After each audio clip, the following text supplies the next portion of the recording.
लागले ते असे तसे नाही पोचायला लागले, तर ते आपण त्याला लिकेजेस म्हणतो, ती गळती थांबली. म्हणजे जेवढा पैसा सरकारकडून निघाला तेवढा शेतकऱ्यांपर्यंत पोहोचला.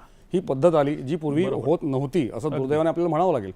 आणि मग ह्या सगळ्या योजना राबवताना, सगळे उपक्रम राबवताना नरेंद्र मोदी यांचं तत्व एकच होतं आणि अजूनही आहे की सबका साथ सबका विकास.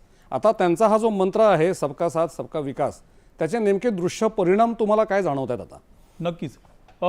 तुम्हाला आठवत असेल कदाचित की ज्यावेळेस मोदी हे गुजरातचे मुख्यमंत्री होते आणि पहिल्यांदाच, मला वाटतं पहिल्यांदा की दुसऱ्यांदा पत्रकार परिषदेला सामोरे जात होते, त्यावेळेस एका पत्रकारांनी हा प्रश्न त्यांना विचारला की तुम्ही मुस्लिमांसाठी काय करणार.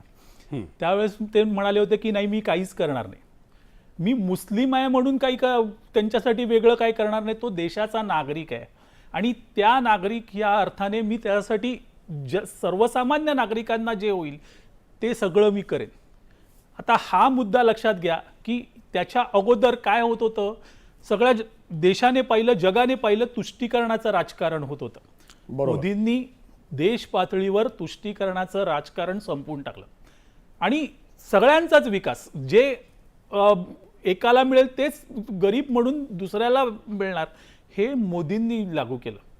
आणि केवळ तेच नाही, मोफत रेशन मिळालं, घरं मिळाली, इतकंच नाही तर इतर सुविधा ज्याच्यामध्ये ST फुकट असणं किंवा रेल्वे सवलती मिळणं ह्याही महत्त्वाच्या असतात, लक्षात ठेवा. अगदी. तर तेही त्यांनी दिलं.